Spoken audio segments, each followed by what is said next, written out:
Moms kitchen ল্যাবে সবাইকে স্বাগত। আজ আপনাদের সাথে শেয়ার করছি বাঙালি আলু চচ্চড়ি আর আলু চোখার combined version in Malayalam form, যার নাম উরুলা কিজাঙ্গু পডি মাছ। এর জন্য দুটো মিডিয়াম সাইজের আলু খোসা সহ মধ্যখান থেকে কেটে প্রেসার কুকারে দিয়ে তাতে জল দিয়ে প্রেসার কুকারের ঢাকনা আটকে ভালো করে সিদ্ধ করে নিতে হবে। এরপর প্রেসার কুকার থেকে নামিয়ে ভালো করে খোসা ছাড়িয়ে নিতে হবে। এরপর একটা ছুরি দিয়ে রাফলি চপ করে নিতে হবে। কড়াইতে তেল দিয়ে তাতে সর্ষে আর বিউলির ডাল ফোড়ন দিয়ে দিতে হবে। ফোড়ন তৈরি হয়ে গেলে পেঁয়াজ কুচি, আদা কুচি আর কাঁচা লঙ্কা কুচি দিয়ে দিতে হবে। এরপর কারি পাতা দিয়ে মিনিট 2-3 ভেজে নিতে হবে। ভাজা হয়ে গেলে লবণ আর হলুদ দিয়ে আবারও মিনিট খানেক ভেজে নিতে হবে। তারপর সেদ্ধ আলুর টুকরোগুলো এতে দিয়ে দিতে হবে। ভালোভাবে মিনিট খানেক ভেজে নিতে হবে।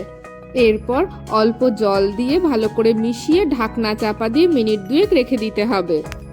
ঢাকনা তুলে খুন্তির সাহায্যে রাফলি ম্যাশ করে দিতে হবে। এর ফলে কিছু আলু গোটা গোটা থাকবে, কিছু আলু একদম ম্যাশড হয়ে যাবে। তৈরি হয়ে গেল উরুলা কিজাঙ্গু পডি মাছ। ওপর থেকে চিলি ফ্লেক্স ছড়িয়ে সার্ভ করুন। আজকের মতন টাটা, দেখা হচ্ছে অন্য কোনো শর্টসে।